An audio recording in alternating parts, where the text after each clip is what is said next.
হেৰা, তুমি বাৰু সকলো সময়তে কিয় দুখ কৰি কৰি থাকা কোৱাচোন? ভগৱানে যি কৰিছে ভালেই কৰিছে বুলি ভাবি লোৱা আৰু এনেকৈ দুখ কৰি থাকিব নালাগে নহয়। আপুনিয়ে কওকচোন বাৰু, দুখ নকৰাকৈ মই কেনেকৈ থাকোঁ? ছোৱালীজনী বিয়া দিয়া হৈছিল কেইদিন, দুদিন নহওঁতে তাই বিধৱা হ'ল। মই বাৰু মাকজনী হৈ কেনেকৈ সহ্য কৰোঁ কওকচোন? কি কৰিবা আৰু, তাইৰ কপালত তেনেকৈ লিখা আছিল। তুমি আৰু এনেকৈ দুখ কৰি নাথাকিবা। আজি নহ'লে তাইৰ ওচৰলৈকে যাওঁচোন ব'লক। তাইক ঘৰলৈ লৈ আহোঁগৈ আৰু তাত তাই বিধৱা হৈ থাকিব নালাগে। ইমান ফুল কোমলীয়া ছোৱালী এজনী কেনেকৈ বাৰু বিধৱা হৈ গোটেই জীৱনটো পাৰ কৰিব? তাতকৈ তাইৰ জীৱনটো নতুনকৈ আৰম্ভ কৰক। সেইবাবে তাইক ঘৰলৈ লৈ আহোঁগৈ। তুমি যাব বিচাৰিছা যেতিয়া ওলোৱা, কিন্তু তাইক জোৰ নকৰিবা ঘৰলৈ অহাক লৈ। সেইটো তাইৰ সিদ্ধান্ত। তাই তাত বিধৱা হৈয়ে থাকে নে নাই, আমাৰ লগত তাই ঘূৰি আহে। তাইক নিজেই সিদ্ধান্ত ল'বলৈ দিবা। হ'ব বাৰু, মই তাইক সকলোবোৰ বুজাই ক'ম। মইনো মাকজনী হৈ তাইক কেনেকৈ চাই থাকোঁ বিধৱা সাজত কওকচোন? সেইবোৰ তাত গৈ আলোচনা কৰিবা। এতিয়া তুমি সোনকালে গা পা ধুই ৰেডি হোৱা। মই গাড়ী এখনকে ফোন কৰোঁ ৰ'বা, তাকে লৈ যাব লাগিব। ঠিক আছে, আপুনি সোনকালে যোগাযোগ কৰক। মই সোনকালে ৰেডি হওঁ, আকৌ ঘূৰি আহিব লাগিব নহয়। মই এতিয়াই ফোন এটা কৰোঁ ৰ'বা ল'ৰাজনলৈ। তুমি ৰেডি হোৱাগৈ যোৱা। বিয়ৈ, আপোনালোক আহিলে ভালেই কৰিলে। মই ভাবিহে আছিলোঁ আপোনালোকক এদিন মাতিম বুলি। আজিকালি চোন ক'ৰবালৈ আহিবলৈ মনটো একেবাৰেই ভাল নলগা হ'ল। ছোৱালীজনীৰ জীৱনলৈ কেনেকৈ যে অন্ধকাৰ নামি আহিল ইমান সোনকালে, সেই কথাটো ভাবিয়ে আমি দুয়োজনে মনত বৰ দুখ পাইছোঁ। সেয়েহে আজি ইয়ালৈ আহিছোঁ বিয়নী, তাইক ঘৰলৈকে লৈ যাওঁ। তাইনো ইমান ফুল কোমলীয়া ছোৱালী এজনী কেনেকৈ বিধৱা হৈ গোটেই জীৱনটো পাৰ কৰিব কওকচোন? মোৰো বেয়া লাগে সেইবোৰ কথালৈ। ইমান সোনকালেই তাই বিধৱা হ'ল, আৰু ভগৱানে ইমান সোনকালেই মোৰ ডাঙৰ ল'ৰাটোক আমাৰ পৰা আঁতৰাই লৈ গ'ল। সেই কথা ভাবি ময়ো মনতে বৰ দুখ পাওঁ, কিন্তু কি কৰিব, উপায়তো নাই। তাইক মই ইয়াত বোৱাৰী হিচাপে ৰখা নাই, মোৰ নিজৰ ছোৱালী হিচাপে ৰাখিছোঁ। তাইক লৈ গ'লে মই বাৰু অকলে কেনেকৈ থাকিম? আপুনি কেৱল আপোনাৰ কথাটো চিন্তা কৰিলেই নহয়। তাই গোটেই জীৱন অকলশৰে এনেকৈ বিধৱা হৈ কেনেকৈ কটাব বাৰু কওকচোন? তাতকৈ তাইৰ জীৱনটো নতুনকৈ আৰম্ভ কৰক। সেইবাবেহে আমি ঘৰলৈ লৈ যোৱাৰ কথা ভাবিছোঁ। তাই ইয়াতে নিজৰ মতেই থাকিব পাৰিব। ময়ো ভবা নাই তাইক গোটেই জীৱন বিধৱা কৰি ৰাখিম বুলি। তাই যদি জীৱনটো নতুনকৈ আৰম্ভ কৰিব বিচাৰে, মই তাৰ বাবে সকলোখিনি কৰিবলৈ ৰাজি আছোঁ। আপোনালোকে তাইৰ লগত কথা পাতক। তাই যদি যাবলৈ ইচ্ছা কৰে লৈ যাওক, মোৰ কোনো আপত্তি নাই। আপুনি ঠিক কথাই কৈছে, আৰু মই সেই কথাটো কৈছোৱেই। এই সকলোখিনি নিৰ্ভৰ কৰিব আমাৰ ছোৱালীজনীৰ ওপৰতহে, তাই যি সিদ্ধান্ত লয় আৰু। বিয়নী, আপুনি যাওক তেতিয়া। তাই ৰুমতে আছে নিশ্চয়। আপুনি তাইৰ লগত কথাবোৰ আলোচনা কৰকগৈ। হ'ব দিয়ক, মই এতিয়াই যাওঁ। তাইক কওঁগৈচোন তাইনো কি কয়। যোৱা, তুমি কিন্তু তাইক জোৰ নকৰিবা। তাই নিজে যিটো কৰিব বিচাৰে সেইটোকে কৰিবলৈ দিবা। মাজনী, তোমাক এনেকৈ বিধৱাৰ সাজত দেখি মই বৰ কষ্ট পাইছোঁ। ইমান সৰুতেই তুমি বিধৱাৰ সাজ পিন্ধিব লগা হ'ল। ভগৱানে তোমাৰ কপালত এইখিনিয়ে লিখি পঠাইছিলানে? বিয়া হোৱাৰ দুদিন নহ'লে জোৱাইটো ঢুকাই থাকিল। কিয় বাৰু আমাৰ দুখীয়াৰ কপালত সদায় দুখকেই লিখা থাকে? মা, তুমি দুখ নকৰিবা। মোৰ কপালত ভগৱানে এনেকৈয়ে লিখি পঠাইছে। মই বিধৱা যদিও এই ঘৰখনত একেবাৰেই কষ্ট পোৱা নাই। শাহু মায়ে মোক বহুত মৰম কৰে, নিজৰ ছোৱালীৰ দৰে মৰম কৰে, আৰু ময়ো তেওঁক তোমাৰ দৰেই নিজৰ মা বুলি ভাবি মৰম কৰোঁ, শ্ৰদ্ধা কৰোঁ। মা, মই ইয়াত অলপো কষ্ট পোৱা নাই। নহয় মাজনী, আজিহে তুমি কষ্ট পোৱা নাই, কিন্তু তোমাৰ গোটেই ভৱিষ্যতটো পৰি আছে। এনেকৈ অকলশৰে বিধৱা হৈ কেনেকৈ কটাবা তুমি? তাতকৈ তুমি ব'লা, ঘৰলৈ ব'লা। আমি তোমাক নিবলৈ আহিছোঁ। তুমি জীৱনটো নতুনকৈ আৰম্ভ কৰিব লাগিব। নাই মা, মই ঘৰলৈ যাব নোৱাৰিম। তোমালোকে বেয়া নাপাবা। মোকতো তোমালোকে বিয়া দিছা, ঘৰৰ পৰা বিয়া দি উলিয়াই দিছা, তাৰপিছত আকৌ উভতি যোৱাৰ কথা কিয় কৈছা? মই এনেকৈ ইয়াতে থাকিম মা। মই ঘৰত গৈ তোমালোকৰ বোজা হ'ব নিবিচাৰোঁ। মাজনী, কথাবোৰ ভালদৰে চিন্তা কৰা অ। আজি ভবাৰ দৰে কথাবোৰ সদায় একে হৈ নাথাকে। আজি তোমাৰ লগত শাহু মা আছে, কিন্তু ভৱিষ্যতে কোন থাকিব কোৱা? কেনেকৈ অকলে জীৱনটো পাৰ কৰিবা? মা, তুমি বৰ বেছিকৈ চিন্তা কৰিছা। এটা কথা ভাবাচোন, এই ঘৰখনত কিমান সা সম্পত্তি, টকা পইচা আছে। মইতো এওঁ ভাগটো নিশ্চয় পাম। এইবোৰ এৰি থৈ মই তুমি ঘৰলৈ যোৱাৰ কথা ক'লেই যাব নোৱাৰোঁ। আৰু মোৰ মানুহজনহে ঢুকাইছে, তেওঁতো ভায়েক এজন এতিয়াও আছে মা। তেওঁক অৱশ্যে তোমালোকেও দেখা নাই, ময়ো দেখা নাই। তেওঁ ঘৰলৈ বোলে বেছিকৈ নাহেই, মাৰ লগতো সিমান কথা নাপাতে। মই ভাবিছোঁ মায়েতো মোৰ দেউৰজনলৈ বিয়া পাতিব, মই ইয়াতে থাকিলে কিজানি মোকেই তেওঁৰ লগত বিয়া পাতি দিয়ে বা। তুমি এইবোৰ কি কৈছা? তোমাৰ দৰে বিধৱা এগৰাকীক তেওঁ আকৌ সৰু পুতেকলৈ কিয় বিয়া পাতিব? তুমি একেবাৰেই চিন্তা নকৰিবা মা। মই মাক যিমান শুশ্ৰূষা কৰোঁ, মৰম কৰোঁ, প্ৰতিটো মুহূৰ্ততে যিমান কেয়াৰ লওঁ, মায়ে মোক সেইকাৰণে বহুত ভাল পায়। আৰু মায়ে সৰু পুতেকৰ বিয়াৰ কথা প্ৰায়ে কৈ থাকে। মই সেইকাৰণে সদায় চেষ্টা কৰি আছোঁ মাৰ মনটো জয় কৰিবলৈ। মাৰ মনটো জয় কৰিব পাৰিলেই নিশ্চয় মোৰ দেউৰজনৰ লগত মোৰেই বিয়া হ'ব চাগে মা। তেতিয়া আগৰ দৰেই সুখখিনি মই ঘূৰাই পাম। তোমালোকে চিন্তা নকৰিবা, সেই সময়লৈ মাত্ৰ অলপ ধৈৰ্য ধৰিব লাগিব। হ'ব দিয়া, যি ভাল দেখা কৰা আৰু। আমিনো কি ক'ম তোমাক? একো নহয় মা, একেবাৰেই চিন্তা নকৰিবা। এই কথাবোৰ দেউতাক ভালদৰে বুজাই ক'বা। কিন্তু মোৰ শাহু মাক এইবোৰ কথা এতিয়াই জানিবলৈ নিদিবা, নহ'লে তেওঁ ভাবিব মই কিবা স্বাৰ্থৰ বিনিময়তহে তেওঁক এনেকৈ শুশ্ৰূষা কৰি আছোঁ। নাই, মই নকওঁ বাৰু, কিন্তু তোমাৰ শাহু মায়ে তোমাক বহুত ভাল পায়, বহুত মৰম কৰে। গতিকে তেওঁক শুশ্ৰূষা কৰাৰ আঁৰত এইবোৰ স্বাৰ্থত নাৰাখিবা। নিস্বাৰ্থভাৱেই তেওঁক শুশ্ৰূষা কৰিবা মাজনী। আৰু তোমাৰ মনৰ আশাবোৰ পূৰণ হওক, সেয়াই ভগৱানৰ ওচৰত প্ৰাৰ্থনা কৰিছোঁ। তুমি চিন্তা নকৰিবা মা। মই যদি দেউৰজনৰ লগত বিয়া হ'ব পাৰোঁ, এই সকলোবোৰ সা সম্পত্তি, ঘৰ দুৱাৰ আমাৰেই হ'ব। মই সেইকাৰণে ইয়াতেই থাকিব বিচাৰোঁ। তোমালোক যোৱা এতিয়া। হ'ব দিয়া মাজনী, আমি কৈ থাকোঁ, তুমি সুখেৰে থাকিবা তেতিয়া। ডাঙৰ বোৱাৰী, সিদিনা তোমাৰ মা দেউতা আহোঁতে মই বৰ ভয় খাইছিলোঁ। কি জানিবা তুমি তোমাৰ মা দেউতাৰ লগত ঘৰলৈ গুচি যোৱা। তুমি গুচি যোৱা হ'লে বাৰু মই কেনেকৈ থাকিলোহেঁতেন ডাঙৰ বোৱাৰী? মা, মই বাৰু কিয় যাম তেওঁলোকৰ লগত কওকচোন? মোক তেওঁলোকে বিয়া দি এইখন ঘৰলৈ উলিয়াই দিছে, তাৰপিছত মই এই ঘৰখনলৈ ঘূৰি যোৱাটো জানো ভাল কথা হ'ব? বিধৱা হ'লেও মই এইখন ঘৰৰে বোৱাৰী, গতিকে মই ইয়াতেই থাকিব বিচাৰোঁ। আৰু মই গুচি গ'লে আপুনি কাৰ লগত থাকিব? মই আপোনাক এৰি থৈ কেতিয়াও ক'তো যাব নোৱাৰোঁ। সঁচাকৈ ডাঙৰ বোৱাৰী, তোমাক বোৱাৰী হিচাপে পাই মই বহুত সুখী। ল'ৰাটো ঢুকাওঁতে প্ৰথমতে দুখ লাগিছিল, কিন্তু লাহে লাহে তোমাৰ মৰমে মোক সেই সকলোখিনিয়ে পাহৰাই দিছে। প্ৰতিটো মুহূৰ্ততে তুমি মোৰ ইমান যত্ন লোৱা, ইমানখিনি শুশ্ৰূষা কৰা। মই ভাবিবই পৰা নাছিলোঁ যে মোৰ ডাঙৰ বোৱাৰীজনীৰ পৰা মই মোৰ নিজৰ ছোৱালীজনীৰ দৰেই মৰম পাম। মা, সেই একেখিনি মৰমে আপুনিও মোক কৰা নাই জানো? মই বিধৱা যদিও আপুনি মোক কিমান মৰম কৰে চাওকচোন। কোনো মুহূৰ্ততে আপুনি মোক বিধৱা বোৱাৰী বুলি নাভাবে, নিজৰ ছোৱালী বুলি ভাবিহি মৰম কৰি গৈছে। কৰিবইতো লাগিব, তোমাৰ বাদেনো মোৰ আছে ক'ত? নিজৰ ছোৱালীজনীটো ঘৰলৈ আহিবলৈ সময়ে নাই। সৰু ল'ৰাটোৱে আজি কেইবা বছৰৰ আগতে যি ঘৰ এৰি গ'ল আৰু। তাৰ মনতেই নপৰে মোলৈ, এটা ফোনো নকৰে। মইহে তাৰ খবৰ এটা লৈ থাকোঁ। ভাবিছোঁ এইবাৰ তাৰো বিয়াখন পাতি দিম। মা, জীৱনৰ বিয়া পাতিব নেকি? ছোৱালী ক'ত ঠিক কৰিছে?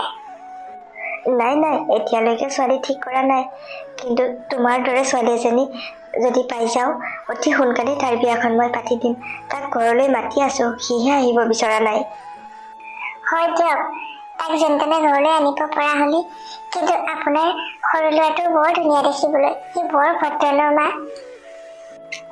তাৰ লগত যিজনী ছোৱালী বিয়া হ'ব, তাই সঁচাকৈ বহুত ভাগ্যৱান হ'ব। সেইবোৰ সময়তহে গম পাম ডাঙৰ বোৱাৰী। মা, আপুনি যদি তেওঁৰ কাৰণে ক'ৰবাত ছোৱালী ঠিক কৰিছে মোক ক'বচোন। কম বাৰু, তোমাক নকৰিনো আৰু কাক কম। বাৰু এটা কথা শুনাচোন, কালিলৈ আমি দুয়োজনী মন্দিৰলৈ যামচোন, ওলাবা। বহুত দিন হ'ল মন্দিৰলৈ যোৱাই নাই। কালিলৈ তাতে শৰাই এখনো দি আহিমগৈ, ৰাতিপুৱাই যাম কিন্তু। হ'ব মা, মই কিন্তু আজি ইমান দিনা আপোনাক মন্দিৰলৈ যোৱা দেখাই নাছিলো। হঠাতে যে মন্দিৰলৈ যোৱাৰ কথা ভাবিলে? যাওঁচোন, ঘৰখনত ইমানবোৰ অমংগল হৈ আছে। এবাৰ তেওঁৰ ওচৰত চাকি এগছ জ্বলাই থৈ আহোঁগৈ, আৰু সৰু ল'ৰাটোৰো মনটো যাতে সলনি হওক, সেই কথাটোৱে ভগৱানৰ ওচৰত প্ৰাৰ্থনা কৰিমগৈ। ওলাবা, কালিলৈ ৰাতিপুৱা সোনকালেই যাম। হ'ব মা, ওলাব তেতিয়া। এতিয়া ব'লক আকৌ, আপোনাৰ কাৰণে মই গৰম পানী কৰি থৈ আহিছোঁ। গাটো সোনকালে ধুই লওঁগৈ। গা ধোৱাৰ পিছতে আকৌ মই কাপোৰখিনি ধুব লাগিব যে। তুমি যে আৰু কিমান কাম কৰিবা ঘৰখনৰ, মোৰ বেয়াই লাগি যায় তোমাক দেখিলে। মোকো তুমি এখনো কাম কৰিবলৈ নিদিয়া। একো নহয় মা, যি কৰিছো নিজৰ ঘৰখনৰ কাৰণেহে কৰিছো। সেইবোৰ কথাত মন বেয়া কৰিব লগা নাই নহয়। এতিয়া কথা পাতি নাথাকো, গাটো ধুই লওঁগৈ ব'লক। মোৰো ভোক লাগিছে, কিবা এটা খাব লাগে নহয়। ব'লা তেতিয়া। শাহু মায়েচোন জীৱনৰ বিয়াৰ কথা ভাবিলি। মায়ে বাৰু এবাৰো বুজি পাইছেনে? মই যে তেওঁ সৰু ল'ৰাৰ লগত বিয়া হ'বলৈ বৰ আগ্ৰহ কৰি আছো, আৰু তেওঁ বাবে যে এনেকৈ বিধৱা হৈও বাট চাই আছো। এবাৰ যদি বুজি পালেহেঁতেন মায়ে, মোৰ চকুৰ সন্মুখতে যদি জীৱনলৈ বেলেগ কাৰোবাৰ বিয়া পাতি আনে, মই কেনেকৈ সহ্য কৰিম? অতদিনৰ কষ্ট মোৰ অথলে যাবচোন। নাই, মই যেনে তেনে হ'লেও মোৰ নিজৰ মনৰ আশা পূৰণ কৰিবই লাগিব। এইখন ঘৰলৈ বেলেগ কাৰোবাক বোৱাৰী হৈ আহিবলৈ কেতিয়াও দিব নোৱাৰি। মোৰ ইমান দিনৰ কষ্ট শেষ হৈ যাবলৈ দিব নোৱাৰো। এটা কাম কৰিব লাগিব, কালিলৈ মন্দিৰলৈ যাওঁতেই জীৱনৰ ফোন নাম্বাৰটো মাৰ পৰা বিচাৰিব লাগিব। মই নিজেই ফোন কৰি তাৰ লগত কথা পাতিম। ভিতৰলৈ যাওঁ, মায়ে চাগে মোক বিচাৰিয়ে আছে ভিতৰত। আহা আকৌ ডাঙৰ বোৱাৰী, এইখিনিতে তুমি ৰৈ দিলা যে? মা, মই কোনফালেদি যাম ৰাস্তাটো ধৰিবই পৰা নাছিলো যে, সেইকাৰণেহে ৰৈ দিছিলো। তুমি এইফালে আহি পোৱাই নাই যে, সেইকাৰণে চাগে চিনি পোৱা নাই। আহা এতিয়া। মা, কথা এটা কৈ লওঁচোন আপোনাক। মোক জীৱনৰ ফোন নাম্বাৰটো দিয়কচোন, ময়ে ফোন কৰিম তালৈ। আৰু ইমান ধুনীয়া পৰিৱেশ, এইবোৰ ভিডিঅ' কল কৰি তেওঁক দেখাম। তাৰপিছত লাহে লাহে নিশ্চয় তেওঁৰ মনটো সলনি হ'ব আৰু ঘৰলৈ আহিবলৈ ইচ্ছা কৰিব। হ'ব বাৰু, আহা, মন্দিৰৰ ওচৰতে দিমগৈ। এতিয়া মোবাইলটো মই বেগত ভৰাই থৈছো নহয়।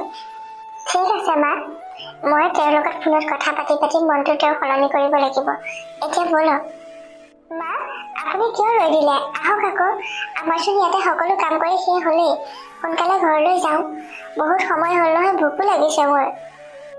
ডাঙৰ বোৱাৰী, যাম ৰ'বা। এই যে ছোৱালীজনী দেখিছা, তাইক মই চিনি পোৱা যেন লাগিছে। ৰ'বাচোন, মই কথা এষাৰ পাতি লওঁ তাইৰ লগত। মাৰো যে কাম আৰু, কোনো ভিক্ষাৰী মানুহ এইবোৰ বহি আছে য'তে ত'তে, এইবোৰ মানুহৰ লগত কিয় কথা পাতিব লাগে? ৰ'বাচোন ডাঙৰ বোৱাৰী, মানুহক তেনেকৈ ক'ব নাপায় নহয়। আপোনালোক কোননো বাৰু? মোক কিবা এটা দি থৈ যাওকচোন, মই ইয়াতে সদায় ভিক্ষা খুজি থাকোঁ। তুমি ইয়াত ভিক্ষা খুজি থাকা মানে? তুমি জোনালী নহয় জানো? আপুনি কোননো? মই কিন্তু আপোনাক মাতটো বুজি পোৱা নাই। মই চকুৰে নেদেখোঁ নহয়। চকুৰে নেদেখা মানে? তুমি বাৰু জোনালী হয়নে নহয় সেইটো কোৱাচোন। হয়, মোৰ নাম জোনালী, কিন্তু আপুনি কোননো মোক কওকচোন। জোনালী, মই জীৱনৰ মাক, সেয়েহে তোমাক চিনি পাইছোঁ। কি?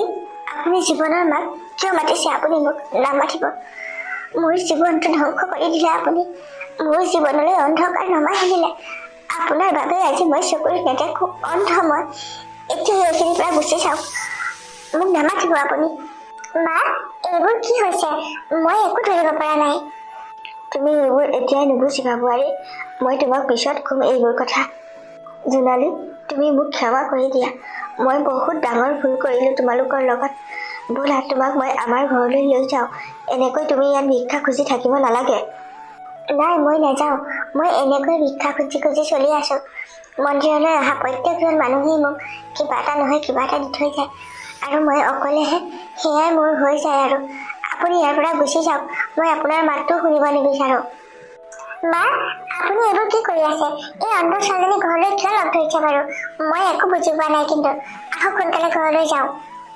ৰ'বা ডাঙৰ বোৱাৰী, মই জোনালীক নিনিয়াকৈ আজি ঘৰলৈ নাযাওঁ। মই তাইক লৈ যাম। মই জীৱনত বহুত ডাঙৰ ভুল কৰিছোঁ। ভুৰিবোৰ শুধৰাবলৈ এটা সুযোগ পাইছোঁ এতিয়া। এই সুযোগটো মই এৰি দিব নিবিচাৰোঁ। জোনালী, ব'লা তোমাক মই লৈ যাওঁ। মই নাযাওঁ বুলি কোৱা নাই জানো? আপুনি কি কথা বুজি নাপায় নেকি? নহয় জোনালী, মই সকলোবোৰেই বুজি পাইছোঁ। আজি তুমি মোৰ লগত যাবই লাগিব। তোমাৰ বাবেই মোৰ ল'ৰাটোও বুকুৰ পৰা আঁতৰি গৈছে। তোমাক ইয়াৰ পৰা ঘূৰাই নিব পাৰিলে সিও মোৰ ওচৰলৈ ঘূৰি আহিব। তুমি যাবই লাগিব। তোমাক মই লৈ যাম। ডাঙৰ বোৱাৰী, জোনালীক ধৰাচোন, তাইক ঘৰলৈ লৈ যাওঁ। এইবোৰ আপুনি কি কৈ আছে? মই তোমাক সকলোবোৰ ঘৰত বুজাই ক'মগৈ, আৰু তোমাৰ আৰু জীৱনৰ মাজৰ বিয়াখন অতি সোনকালে পাতি দিম। ব'লা এতিয়া। মই কিন্তু একো বুজি পোৱা নাই। আজি আপুনি অন্ধ ছোৱালী এজনী আপোনাৰ ল'ৰালৈ বিয়া পতাৰ কথা ভাবিলে যে? মই সেইটোৱে ভাবিছোঁ। তোমাক লৈহে আজি মই ঘৰলৈ যাম। ডাঙৰ বোৱাৰী, ধৰা জোনালীক। তাই নগ'লেও আমি জোৰ কৰি তাইক ঘৰলৈ লৈ যাব লাগিব। হ'ব আৰু মা, মই একো কথাই বুজি পোৱা নাই আপোনাৰ। তথাপিও কৈছে যেতিয়া তাইক লৈ যাওঁ ঘৰলৈ। ব'লা জোনালী। ডাঙৰ বোৱাৰী, তুমি বাৰু ভালদৰে জোনালীক চোৱা চিতা কৰিছানে? তাই চকুৰে নেদেখে নহয়। তাইক ভালদৰে সকলোবোৰ কৰি দিবা কিন্তু তুমি। কৰিছোঁ মা, যেনেকৈ কৰিবলৈ কৈছে সকলোবোৰে কৰিছোঁ। মই এইখন ঘৰৰ এজনী বিধৱা বোৱাৰীহে। গতিকে বিধৱাৰ কাৰণে সকলোৱে মোক কাম কৰা মানুহৰ দৰেই ব্যৱহাৰ কৰে। সেইকাৰণে মই সকলোবোৰ তেনেকৈ কৰি গৈছোঁ। নাজানো আৰু ইয়াত মই এনেকুৱা ব্যৱহাৰ পাই আৰু কিমান দিন থাকিব লাগিব। কি হ'ল ডাঙৰ বোৱাৰী? আজি তোমাৰ কথাবোৰ বৰ বেলেগ ধৰণৰ যেন লাগিছে। কিয় এনেকৈ কৈছা? তাই অন্ধ কাৰণেহে মই তোমাক চোৱা চিতা কৰিবলৈ কৈছোঁ। আৰু এটা কথা কি জানানে? মই জীৱনলৈ ফোন কৰিলোঁ। জোনালীৰ কথাবোৰ ক'লোঁ তাক। সি সোনকালেই ঘৰলৈ আহিম বুলি কৈছে। সি আহিলেই সিহঁতৰ মাজৰ বিয়াখন অতি সোনকালেই পাতি দিব লাগিব। মা, তাৰমানে জীৱনৰ বিয়া ঠিক কৰিলে আপুনি? কিন্তু মই এটা কথা বুজি পোৱা নাই। এই অন্ধ ছোৱালীজনীৰ লগত তাৰ বিয়া আপুনি কিয় ঠিক কৰিছে? এইবোৰ বহুত কথা। সময় হ'লে মই তোমাক সকলোবোৰ কথাই ক'ম। তুমি মোৰ নিজৰ ছোৱালীৰ দৰে। গতিকে তোমাৰ পৰা মই কথাবোৰ লুকুৱাই কেতিয়াও নথওঁ। মই সকলোবোৰেই বুজি পাইছোঁ। আপুনি মোক একো নকলেও হ'ব। মই এইখন ঘৰত আৰু এনেকৈ বিধৱা হৈ বেছি দিন নাথাকোঁ মা। মই ঘৰলৈকে যামগৈ। সেইবোৰ পিছত আলোচনা কৰিবা ডাঙৰ বোৱাৰী। এতিয়া সেইবোৰ আলোচনা কৰাৰ সময় নহয়। সি নিশ্চয় কালিলৈকে ঘৰলৈ আহিবই চাগে। সি আহিলে ইহঁতৰ মাজৰ বিয়াখন মই পাতিয়েই দিম লগে লগে। এইবোৰ আপোনালোকৰ কথা। যি কৰে কৰক আৰু। মই এইখন ঘৰৰ কাম কৰা মানুহে। মোৰ কথানো কোনে শুনিব? মই তোমাৰ মনৰ কথাবোৰ সকলোবোৰে বুজি পাইছোঁ। এনেকৈ নক'বা ডাঙৰ বোৱাৰী। এতিয়া যোৱা, জোনালীক গা পা ধুবলৈ ব্যৱস্থা কৰি দিয়াগে। তাই নাজানিব নহয়। হ'ব মা, আপুনি চিন্তা নকৰিব। মই তাইৰ শুশ্ৰূষা ভালদৰে কৰি আছোঁ। ডাঙৰ বোৱাৰী, তুমি মোক বেয়া পাইছা। বেয়া পালেও মোৰ কোনো উপায় নাই। ময়ো এটা কথা বুজি পাইছিলোঁ যে তুমি জীৱনক লাহে লাহে ভাল পাই পেলাইছা। তাৰ লগত বিয়া হোৱাৰ সপোন দেখিছিলা। কিন্তু সেইটো মই কেতিয়াও কৰিব নোৱাৰোঁ নহয়। কাৰণ সি জোনালীক বহুত ভাল পায়। জোনালীৰ বাবে সি মোৰ বুকুৰ পৰা আঁতৰি গুচি গৈছে। তাইক যেতিয়া মই পাইছোঁ, ঘূৰাই আনি ল'ৰাটোকো ঘূৰাই অনাৰ কথা ভাবিছোঁ। সিহঁতৰ ভাল পোৱাবোৰ আকৌ জীপাল কৰিব বিচাৰিছোঁ। তুমি মোক ক্ষমা কৰিবা ডাঙৰ বোৱাৰী। আৰু মোৰ কাৰণেই জোনালীয়ে নিজৰ চকুৰে নেদেখা হ'ল। এক্সিডেণ্টত মাক দেউতাক ঢুকাল, তাই অন্ধ হ'ল। গতিকে মই কিমান ডাঙৰ ভুল কৰিছিলোঁ। মই তোমাক সকলোবোৰ কথাই এদিন ভালদৰে ক'ম। তুমি নিশ্চয় বুজি পাবা। তুমি মোক ক্ষমা কৰিবা ডাঙৰ বোৱাৰী। ইমান দিনে মই যিটো আশা কৰি এইখন ঘৰত আছিলোঁ, মোৰ সকলোবোৰ আশাই আজি শেষ হৈ গ'ল। এওঁ ঢুকাল যদিও ভাবিছিলোঁ মায়ে চাগে সৰু পুতেকৰ লগতে মোক বিয়াখন পাতি দিব। কিন্তু মোৰ আশাবোৰ আজি শেষ হৈ গ'ল। কেনেকৈ মই গোটেই জীৱন বিধৱা হৈ অকলে অকলে কথা। মা দেউতাই নিবলৈ আহোঁতে মই ঘৰলৈ গুচি যোৱা হ'লেই ভাল আছিল। কিন্তু মই বেছি আশা কৰিছিলোঁ। ভাবিছিলোঁ তেওঁৰ সৰু পুতেকৰ লগত বিয়া হ'লে এইখন ঘৰত মই ৰাণীৰ দৰে থাকিব পাৰিম। মোৰ মতে চলিব ঘৰখন। সকলোবোৰ সা সম্পত্তি মোৰেই হ'ব। কিন্তু ভগৱানে মোক সদায় দুখহে দি আহিছে। মই আৰু ইয়াত নাথাকোঁ। সকলো সময়তে চাকৰিৰ দৰে কামেই কৰি থাকিব লাগে। তাতকৈ মই মা দেউতাৰ ওচৰলৈ গুচি যামগৈ। নিশ্চয় তেওঁলোকে মোক আদৰি ল'ব। যিহেতু কালিলৈ সিহঁতৰ বিয়া। বিয়াৰ পিছতে মই ঘৰলৈ গুচি যামগৈ। ইয়াত নাথাকোঁ আৰু। আহিলা তোমালোক? সকলোবোৰ কাম ভালদৰে হ'লনে বাৰু মন্দিৰত? হ'ল মা, সকলোবোৰ কাম ঠিকে থাকেই হ'ল। চোৱাচোন জোনালী কিমান ধুনীয়া লাগিছে বোৱাৰীৰ সাজত। বৰ ধুনীয়া লাগিছে। পিছে তোমালোকে মোক বেয়া পাই নাথাকিবা। তোমালোকৰ মনত মই বৰ কষ্ট দিলোঁ আৰু মোৰ বাবে জোনালী আজি অন্ধ হ'ল। মাক দেউতাককো হেৰুৱালে তাই। জোনালী, তুমি মোক ক্ষমা কৰি দিবা। আগৰ কথাবোৰ আৰু ধৰি নাথাকিবা। হ'ব মা, মই সেইবোৰ একেবাৰে ধৰি থকা নাই। কিন্তু মোৰো বেয়া লাগিছে, জীৱনে মোক ইমান ভাল পায় আৰু মোৰ ভাল পোৱাৰ বাবেই তেওঁ আপোনাৰ বুকুৰ পৰাও আঁতৰি গৈছিল। মই গমেই পোৱা নাছিলোঁ এইবোৰ কথা। কিয় নাযাম বাৰু জোনালী, তোমাক মই বহুত ভাল পাওঁ। মা দেউতাক বুজাই বুজাই ভাগৰি পৰিছিলোঁ। এটা সময়ত দেউতা গুচি গ'ল, কিন্তু মায়ে মোৰ কথাবোৰ বুজি নাপালে। সেয়েহে মই ঘৰৰ পৰা আঁতৰি গুচি গৈছিলোঁ। হ'ব আৰু এইবোৰ কথা ধৰি নাথাকিবা। এতিয়া তোমালোক সুখী হোৱা। ৰ'বা, মই ডাঙৰ বোৱাৰীক মাতো, তোমালোকৰ ভিতৰলৈ লৈ যাবলৈ কওঁ। ডাঙৰ বোৱাৰী, ডাঙৰ বোৱাৰী, চাওঁ এইফালে আহাচোন। মা, আপুনি মোক মাতিছিল? ডাঙৰ বোৱাৰী, ইহঁত দুটা আহিল নহয়। ইহঁত দুটাই আজি বিয়াও পাতিলে। সেয়ে তোমাক মাতিছোঁ আকৌ, ভিতৰলৈ লৈ যোৱা। জোনালীক ভালদৰে চোৱা চিতা কৰিবা। আজিৰ পৰা জোনালীৰ সকলো দায়িত্ব তোমাৰ। তুমি তাইক নিজৰ ভনীৰ দৰে চলাব লাগিব। যিহেতু তাই চকুৰেও নেদেখে, গতিকে তুমি সকলোখিনি কৰি দিব লাগিব। হ'ব মা, মই আৰু এইখন ঘৰৰ কাম কৰা মানুহে, মই কৰিবই লাগিব। নকৰিলে হ'ব জানো? কিন্তু এটা কথা শুনক, মই বেছিদিন এইবোৰ কৰি থাকিব নোৱাৰোঁ। মই ঘৰলৈ যামগৈ মা। এইবোৰ তুমি কি কৈ আছা? আজি এনেকুৱা কথা ক'ব নাপায় নহয়। যিকেইদিন থাকা তেতিয়াই কৰিবা কামবোৰ। তোমাৰ লগত মোৰ অলপ কথা আছে। ইহঁতক তুমি সকলোবোৰ দেখুৱাই দিয়াকৈ যোৱা। তাৰপিছত মোৰ ৰুমলৈ আহিবাচোন। তোমাৰ লগত কথা পাতিব লাগিব। ঠিক আছে, হ'ব তেতিয়া। আপুনি কোৱা মতে কৰিম সকলোবোৰ। আহা তোমালোক ভিতৰলৈ, মই সকলোবোৰ দেখাই দিওঁগৈ। জোনালী, আহা এতিয়া। কি হ'ল ডাঙৰ বোৱাৰী, আজি তুমি ভিতৰৰ পৰা ওলোৱাই নাই যে? মই এটা কথা লক্ষ্য কৰি আছোঁ। জীৱনৰ বিয়া ঠিক হোৱাৰ দিনাৰ পৰাই তুমি মানুহজনী সলনি হৈ গৈছা। আচলতে তোমাৰ কি হৈছে? মোকতো তুমি নিজৰ মাৰ দৰে ভাবা। গতিকে কথাবোৰ কোৱাচোন, কি হৈছে তোমাৰ? একো নাই মা, মোৰ একো হোৱা নাই। মই আজি ঘৰলৈ যাবলৈহে ওলাইছোঁ। ইমান দিনে আপুনি অকলশৰীয়া আছিল কাৰণে আপোনাক এৰি থৈ যোৱাৰ কথা ভবা নাছিলোঁ। মইনো আৰু বিধৱা হৈ এইখন ঘৰত কিমান থাকিম। তাতকৈ মই মাৰ ঘৰলৈকে যাওঁগৈ। তাতেই জীৱনটো নতুনকৈ আৰম্ভ কৰিম। তাৰমানে তুমি আজি ঘৰলৈ যাবলৈ ওলাইছা? যাবলৈ বিচাৰিছা যদি যোৱা। তুমি চাগে মোক বেয়াই পাইছা। এইকেইদিন মই জোনালীক চোৱা চিতা কৰিবলৈ কৈছোঁ যে, তাই যিহেতু অন্ধ, সেইকাৰণেই তোমাক মই কৈছিলোঁ কথাবোৰ। বেয়া নাপাবা তুমি মোক। তুমি যদি ঘৰলৈ যাব বিচাৰিছা, ৰ'বা, তোমাক এটা বস্তু দিবলৈ আছে। মোৰ ঘৰ দুৱাৰ মাটি বাৰী যিমান আছিল, সেই সকলোবোৰ মই সমানেই দুভাগ কৰিছোঁ। এভাগ সৰু ল'ৰাটোৰ নামত আৰু এভাগ তোমাৰ নামত কৰিছোঁ। সেইখিনি তুমি লৈ যোৱা। মা, এইবোৰ আপুনি কি কৈছে? মোক আকৌ এইবোৰ কিয় দিছে আপুনি? দিবই লাগিব ডাঙৰ বোৱাৰী। মোৰ ল'ৰাটো থকা হ'লে জানো এভাগ সি নাপালেহেঁতেন? সি যেতিয়া হেৰাই গুচি গ'ল, সেইখিনি তুমিয়েই পাব লাগিব। আৰু তুমি মোৰ ছোৱালীৰ দৰে। মই মনতে ভাবি আছিলোঁ জীৱনৰ বিয়াখন হৈ যাওক, তাৰ পিছত মই তোমাৰ জীৱনটো নতুনকৈ আৰম্ভ কৰিবলৈ দিম। তোমাক মই নিজৰ ছোৱালীৰ দৰে কাৰোবালৈ বিয়া দিম। কিন্তু তুমি যেতিয়া ঘৰলৈ যাব বিচাৰিছা, সেইখিনি তোমাৰ মা দেউতাই কৰিব। তেতিয়া এই বস্তুখিনিকে লৈ যোৱা। আৰু তোমাৰ নামতো অলপ টকা জমা থোৱা আছে, সেইখিনিও লৈ যাবা তুমি। মা, আপুনি মোৰ বাবে ইমানখিনি কৰিছে, মই ভাবিবই পৰা নাছিলোঁ। কিন্তু মা, এটা কথা মই বুজি নাপালোঁ। সিদিনা সেই ভিক্ষাৰী ছোৱালীজনীক আপুনি ঘৰলৈ কিয় লৈ আহিলে? আৰু তাইৰ লগতে জীৱনৰ বিয়া কিয় ঠিক কৰিলে মা? বেয়া নাপায় যদি মোক কথাবোৰ এবাৰ কওকচোন। ডাঙৰ বোৱাৰী, মই তোমাক কথাবোৰ ক'ম বুলি ভাবিয়ে আছিলোঁ। তুমি যেতিয়া আজি সুধিছা, তেতিয়াহ'লে সকলোবোৰ কৈছোঁ শুনা। মই তোমাৰ মনৰ সকলোবোৰ কথাই বুজি পাইছিলোঁ। তুমি যে মোৰ ডাঙৰ ল'ৰাটো ঢুকোৱাৰ পিছতো এইখন ঘৰত থাকিলা আৰু জীৱনৰ লগতে বিয়া হ'বলৈ আশা কৰিছিলা, সেইবোৰ কথা মই বুজি পাইছিলোঁ। কিন্তু তোমাৰ আশা মই পূৰণ কৰিব নোৱাৰিলোঁ। তুমি মোক ক্ষমা কৰিবা ডাঙৰ বোৱাৰী। এইটো আশা পূৰণ কৰিব নোৱাৰাৰো বহুত কাৰণ আছে। কি কাৰণ মা? মোক কওকচোন ভালদৰে কথাবোৰ। ডাঙৰ বোৱাৰী, জীৱনে জোনালীক বহুত ভাল পায়। জোনালী বহুত দুখীয়া ঘৰত ছোৱালী আছিল। সেয়ে মই সিহঁতৰ মাজৰ ভালপোৱাখিনিক মানি ল'ব পৰা নাছিলোঁ। এদিন মই সিহঁতৰ ঘৰলৈ গৈ বেয়াকৈ কৈছিলোঁ। কিন্তু সেইখিনি কোৱাৰ পিছতো সিহঁতৰ মাজত সম্বন্ধ আছিলেই। তাৰ পাছত আৰু এদিন কৈছিলোঁ। সেইদিনাটো আৰু বেয়াকৈ কৈছিলোঁ। সিহঁতে এই ঘৰ দুৱাৰ এৰি থৈ যোৱাৰ কথাও কৈছিলোঁ।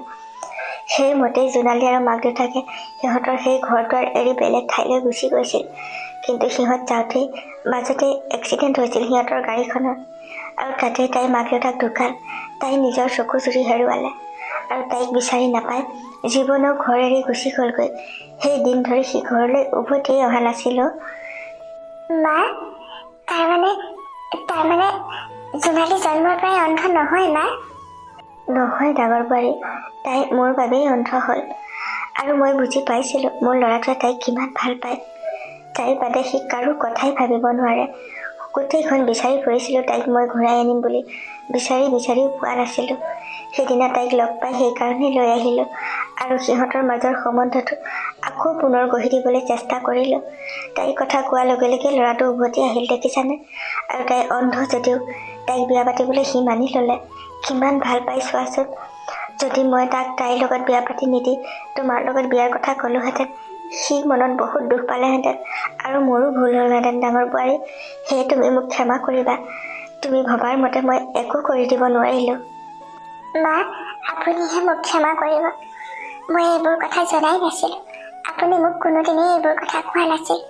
কিন্তু এটা কথা সঁচা মা, মই জীৱনৰ লগত বিয়া হোৱাৰ সপোন দেখিছিলোঁ। কাৰণ মইনো কেনেকৈ বিধৱা হৈ গোটেই জীৱন কটাম। এতিয়া আৰু মোৰ সেই আশা নাই মা। মই সঁচাকৈ জোনালীক নিজৰ ভনীৰ দৰে চাম। প্ৰতিটো মুহূৰ্ততে তাইক শুশ্ৰূষা কৰিম। মই আজি ঘৰলৈ যাম বুলি ওলাইছিলোঁ। নাযাওঁ আৰু মা, মই আপোনাক এৰি থৈ কেতিয়াও নাযাওঁ। আপোনাৰ দৰে মা এজনী মই আকৌ ক'ত পাম? যদি নোযোৱা নালাগে যাব, মই আপত্তি নকৰোঁ। কিন্তু মই তোমাক আকৌ বিয়া দিম। তুমি বিয়া হ'বই লাগিব। এনেকৈ গোটেই জীৱন তুমি বিধৱা হৈ থাকিব নোৱাৰা। নালাগে মা, সেই কথা আৰু মোৰ মনৰ পৰা মই সম্পূৰ্ণৰূপে আঁতৰাই দিলোঁ। মই এনেকৈয়ে থাকিম আপোনাৰ লগতে। জোনালীক নিজৰ ভনীৰ দৰে সদায় চাই যাম মা। মই এইখন ঘৰতেই থাকিম। আপুনি আৰু মোক বিয়া দিয়াৰ কথা নাভাবিব। এইবোৰ তোমাৰ সিদ্ধান্ত তেতিয়া। মোৰ ক'ব লগা তাত একো নাই। হ'ব মা, মই এনেকৈয়ে থাকিম। এটা কথা কওঁ আপোনাক, মই ইহঁত দুটাৰ লগত আলোচনা কৰিম। জোনালীক এবাৰ বাহিৰত দেখুৱাই আনোগৈ। তাই চকু যদি ঘূৰাই পাবও পাৰে মা। বাহিৰত বহুত ভাল ডাক্তৰ থাকে নহয়, আৰু জীৱন নিজেও ডাক্তৰ হয়। সি নিজেই কথাবোৰ বেলেগৰ লগত আলোচনা কৰিব পাৰিব। তুমি ঠিক কথাই ভাবিছা। তুমি সিহঁতৰ লগত কথাবোৰ পাতা, আৰু পাতি কি কয় সিহঁতে মোক জনাবা কথাবোৰ। এতিয়া ঘৰলৈ নোযোৱা যেতিয়া এইবোৰ কাপোৰ কানি সামৰি থোৱা। হ'ব মা, মই আপোনাক এৰি কেতিয়াও ঘৰলৈ নাযাওঁ। মোক ক্ষমা কৰি দিব। মই বহুত ডাঙৰ ভুল কৰিছিলোঁ। এইবোৰ একো কথাই নহয় অ'। তোমাৰ ঠাইত মই হোৱা হ'লেও চাগে এনেকৈয়ে ভাবিলোহেঁতেন। কিন্তু তুমি ভবাৰ দৰে তোমাক মই কাম কৰা মানুহ বুলি কোনোদিনেই ভবা নাই। তাই চকুৰে নেদেখে কাৰণেহে তাইক চোৱা চিতা কৰিবলৈ কৈছিলোঁ। বাৰু এতিয়া সেইবোৰ বাদ দিয়া। তুমি যোৱাচোন সিহঁতৰ লগত কথাবোৰ পাতাগৈ। ঠিক আছে মা। দুয়োটাই বৰ ধুনীয়াকৈ হাঁহি মাতি কথা পাতি আছা যে? বৌ, কিমান দিন যে জোনালীক লগ পোৱা নাই, তাইৰ লগত মনৰ কথা পাতিবলৈ পোৱা নাই। সেয়েহে এতিয়া পাতিছোঁ আৰু। তুমি আহিলা ভালেই হ'ল দিয়া। তুমিও বহা অলপ, তোমাৰ লগতো কথা পাতোঁ। বৌ, বহাচোন বহা। তোমাৰ লগত কথা পাতিবলৈ মোৰ খুব মন যায়। তুমিহে কথা নাপাতা। তোমাক এদিন চাবলৈ মোৰ ইমান মন যায়, কিন্তু কি কৰিবা, মই চকুৰে নেদেখো যে। জোনালী, একো নহয় দিয়া। এদিন হ'লেও তুমি চকুৰে দেখিবা নহয়। সদায় নেদেখাকৈ নাথাকা। জীৱন, এটা কথা কওঁচোন তোমাক। জোনালীক অলপ দিনৰ কাৰণে বাহিৰলৈকে লৈ যোৱা। তোমালোক ফুৰি অহাও হ'ব, আৰু তাইৰ চকুৰো চিকিৎসা কৰি আহিবা। তুমি ঠিক কথা কৈছা বৌ। মই মোৰ লগৰ 2-এজন ডাক্তৰৰ লগত কথাবোৰ আলোচনা কৰিছোঁ। সিহঁতে জোনালীক বাহিৰলৈ লৈ যাব কৈছে। জোনালীৰ বোলে এটা সৰু অপাৰেশ্যন হ'লেই তাই চকুৰে দেখিব হেনো। কথাষাৰ শুনি যে মোৰ কিমান ভাল লাগিছে বৌ। হয় দিয়া জীৱন, ভগৱানে সেইটোৱেই কৰক। তাই আকৌ চকুৰে দেখক। এই ধুনীয়া পৃথিৱীখন চাবলৈ পাওক তাই। সেয়াই ভগৱানৰ ওচৰত প্ৰাৰ্থনা কৰিছোঁ। মোৰ ভনীজনী যাতে সদায় ভাল হওক, সেইটোৱে আশা কৰোঁ। বৌ, তুমি মোৰ কথা এনেকৈ ভাবিছা? জোনালী, তুমি মোৰ নিজৰ ভনীৰ দৰে। গতিকে কিয় নাভাবিম বাৰু কোৱাচোন? তুমি সোনকালে সুস্থ হোৱা।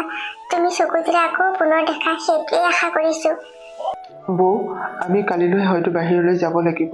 তেওঁলোকে মোক খবৰ দিব, কিন্তু আমাৰ লগত তুমিও যাব লাগিব। মই অকলে একো কৰিব নোৱাৰিম নহয়।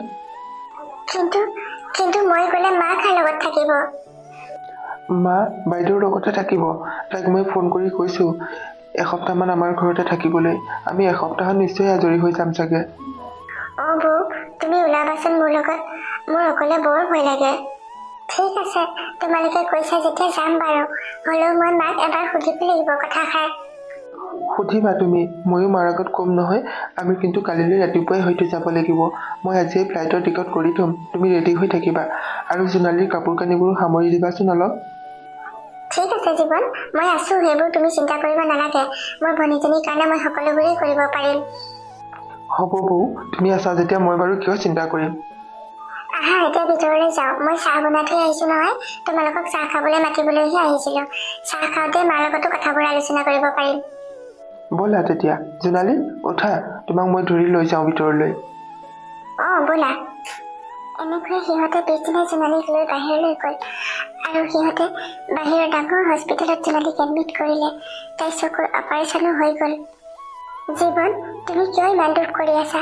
তাই যিহেতু অপাৰেশ্যন হৈ গৈছে, গতিকে অতি সোনকালেই তাই সুস্থ হ'ব বুলি ডাক্তৰে কৈছে নহয়।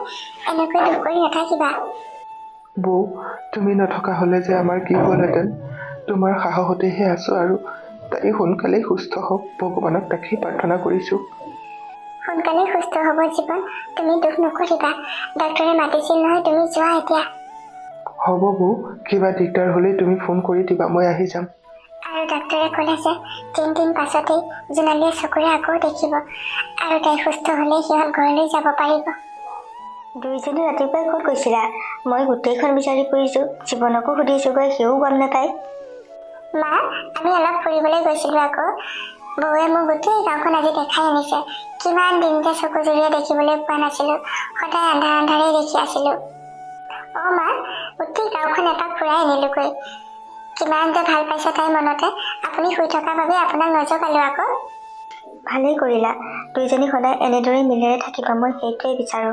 জোনালী, তুমি বাৰু চকু জুৰি এটা দেখাত কিবা কষ্ট পাইছা নেকি? কিবা কষ্ট পালে ক'বা আকৌ। নাই মা, একেবাৰেই কষ্ট পোৱা নাই। তাত ইমান ধুনীয়াকৈ অপাৰেশ্যন কৰিছে আৰু বৌ মোৰ লগতে আছে প্ৰতিটো মুহূৰ্ততে। সকলোবোৰ ঠিকে ঠাকেই হৈ গ'ল।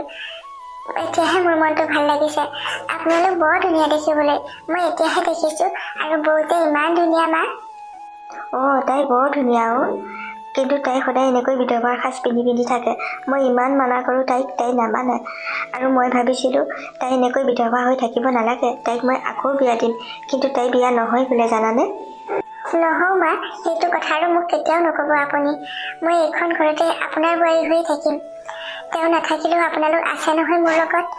আৰু জীৱন আৰু জোনালী আছে যেতিয়া কিহৰ চিন্তা? আপুনি যেতিয়া বিচৰা নাই, মই বাৰু আজিৰ পৰা বগা সাজ পিন্ধি নাথাকো মা। ময়ো জোনালীৰ দৰেই কাপোৰ পিন্ধি থাকিম। ঠিক আছে, মই সেইটোহে বিচাৰো। কিন্তু জোনালী, দেখিছাই নহয়, আমাৰ বাদে আৰু ডাঙৰ বোৱাৰী কোনো নাই। আৰু তাই তোমালোকৰ বাবে কিমান কষ্ট কৰিছে। মই নাথাকিলেও তাইক যাতে তোমালোকে কষ্ট নিদিয়া, সেইটোৱে আশা কৰিলো। মা, আপুনি একেবাৰেই নিশ্চিন্ত থাকক। এইখন পৃথিৱীত মোৰ নিজৰ বুলিবলৈ আপোনালোকৰ বাদে কোনো নাই। আৰু বৌক মই নিজৰ বাইদেউৰ দৰে ভাবোঁ। বৌ যে প্ৰতিটো মুহূৰ্ততে মোক নিজৰ ভনীৰ দৰে মৰম কৰে মা। মোৰ বাইদেউজনীক জানো মই কেতিয়াবা কষ্ট দিব পাৰিম? জোনালী, নিদিবা।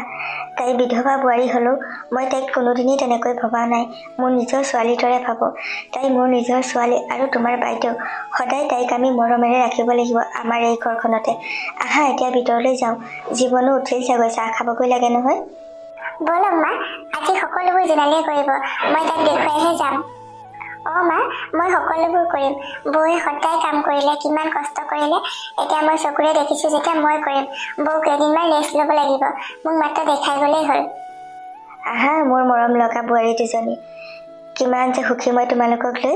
সদায় এনেকৈ দুইজনী মিলেৰে থাকিবা। আহা এতিয়া ভিতৰলৈ যাওঁ। ব'লক মা।